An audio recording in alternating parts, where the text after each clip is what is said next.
ನಮಸ್ಕಾರ. ಜ್ಞಾನ ಸರಸ್ವತಿ ಎಜುಕೇಷನ್ ಚಾನಲ್ಗೆ ಆದರ್ಶ ಸ್ವಾಗತ. ಸ್ನೇಹಿತರೆ, GPSTR, PSTR, HSTRಗೆ ಸಂಬಂಧಪಟ್ಟಂಗೆ 2026 ನೋಟಿಫಿಕೇಷನ್ಗೆ ಸಂಬಂಧಪಟ್ಟಂಗೆ ಇಲ್ಲಿ ಪ್ರಮುಖವಾಗಿ ಏನಪ್ಪ ಅಂತಂದರೆ LBA ಕ್ವಶನ್ ಆನ್ಸರ್ಸ್ಗಳನ್ನು ಮಾಡ್ತಾ ಇದ್ದೆ. ಸೊ ಇವತ್ತಿನ ಒಂದು ಕ್ಲಾಸಿನಲ್ಲಿ ಕೂಡ ಅದೇ ಕಂಟಿನ್ಯೂ ಆಗುತ್ತೆ ಅಂತಂದು ಹೇಳಬಹುದು.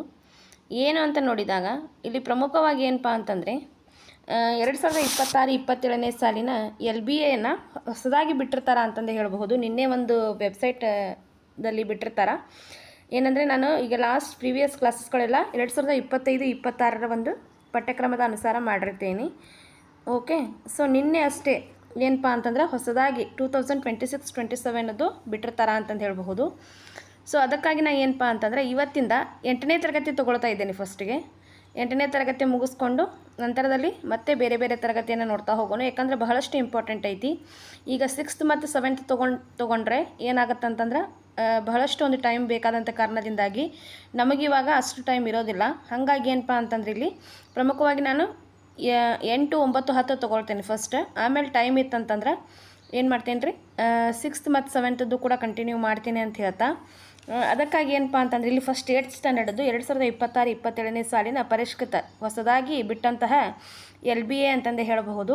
ಸೊ ಅದಕ್ಕೆ ಸಂಬಂಧಪಟ್ಟಂಗೆ ಇವಾಗ ನಾನು ಆಧಾರಗಳು ಪಾಠ ಮತ್ತು ಭಾರತದ ಭೌಗೋಳಿಕ ಲಕ್ಷಣಗಳ ಬಗ್ಗೆ ಒಂದಿಷ್ಟು ಪ್ರಶ್ನೋತ್ತರಗಳನ್ನ LBA ನೋಡ್ತಾ ಹೋಗೋಣ ಇಲ್ಲಿ.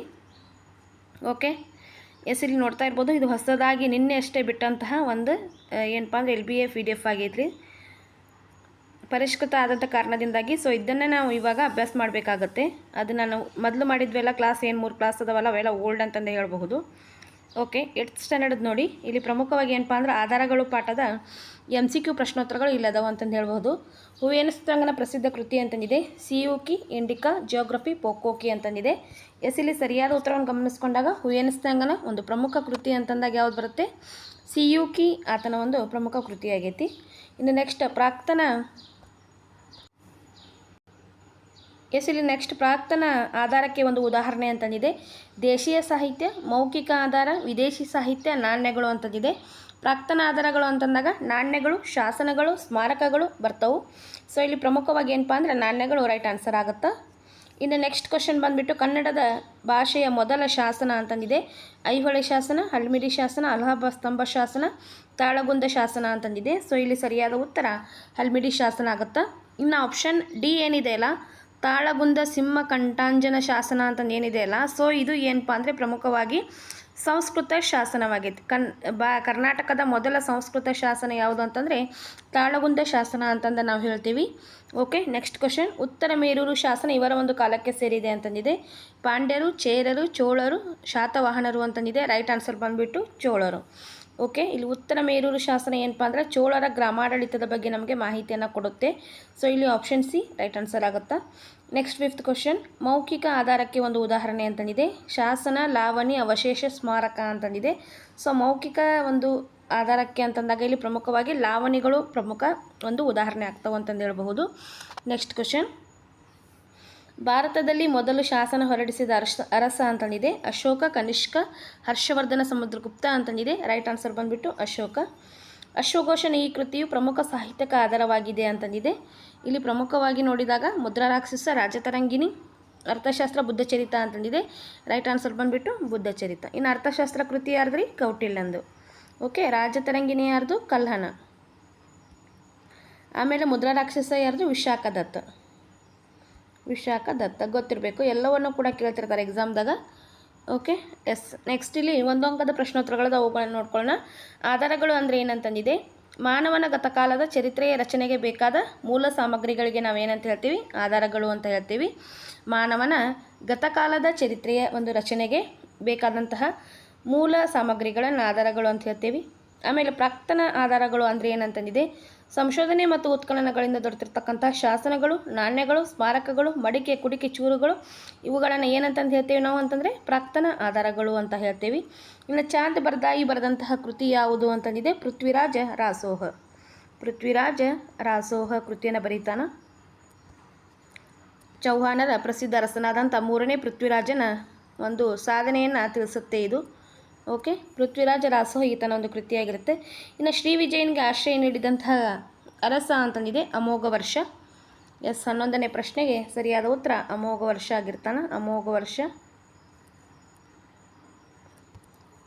ವರ್ಷ ರೀ.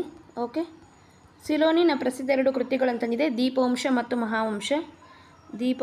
ಮತ್ತು ಮಹಾವಂಶ. ಓಕೆ, ನೆಕ್ಸ್ಟ್ ಕ್ವಶನ್, ನಾಣ್ಯಶಾಸ್ತ್ರ ಎಂದರೇನು ಅಂತಂದಿದೆ.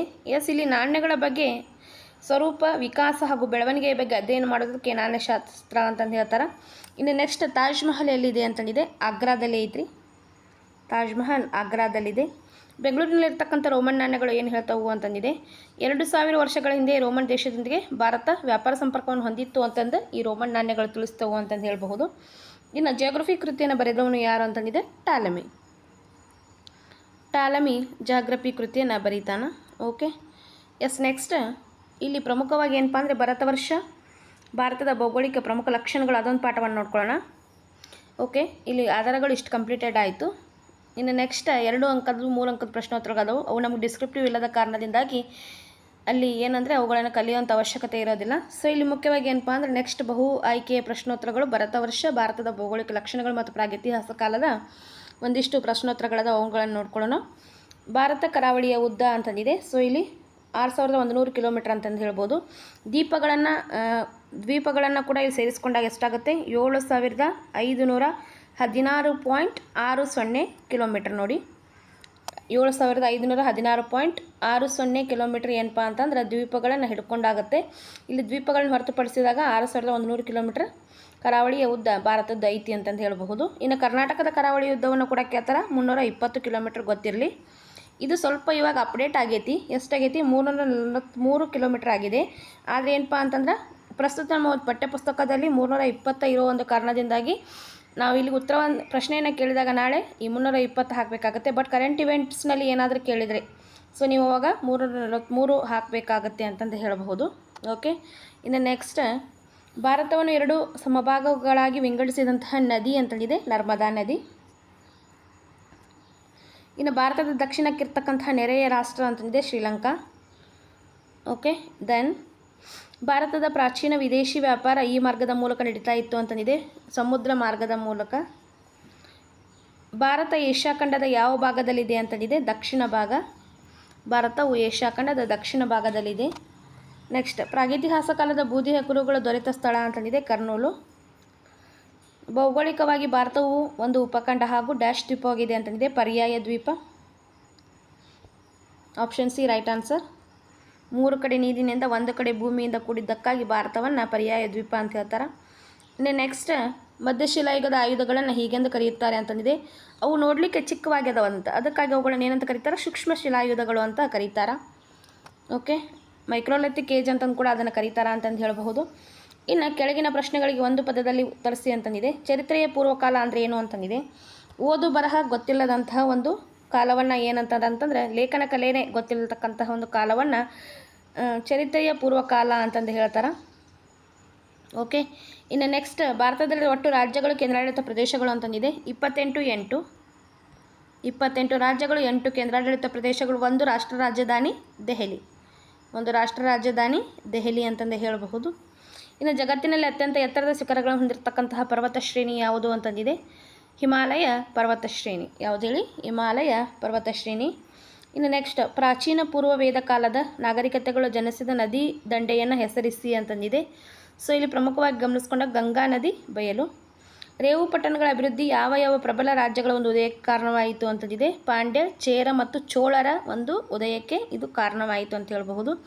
ಸೊ ಇದಾಗಿತ್ತು ಆಧಾರಗಳು ಮತ್ತು ಭಾರತವರ್ಷ, ಭಾರತದ ಭೌಗೋಳಿಕ ಲಕ್ಷಣಗಳು ಮತ್ತು ಪ್ರಾಗೈತಿಹಾಸ ಕಾಲ 8ನೇ ತರಗತಿ LBA ಪರಿಷ್ಕೃತ 2026-27 ನಿನ್ನೆ ಅಷ್ಟೇ ಬಿಟ್ಟಿರ್ತಾರೆ, ಫ್ರೆಶ್ ಇದೆ. ಸೊ ಯಾಕಂತಂದರೆ ನಾನು ಲಾಸ್ಟ್ ಪ್ರೀವಿಯಸ್ ಕ್ಲಾಸಲ್ಲಿ ಮಾಡಿದ್ದು ಓಲ್ಡ್ ಆಗಿತ್ತು. ಸೊ ಈ ನಿನ್ನೆ ಅಷ್ಟೇ ಏನಪ್ಪ ಅಂದರೆ LBAಗಳು ಅಪ್ಡೇಟ್ ಆಗಿರ್ತವೆ.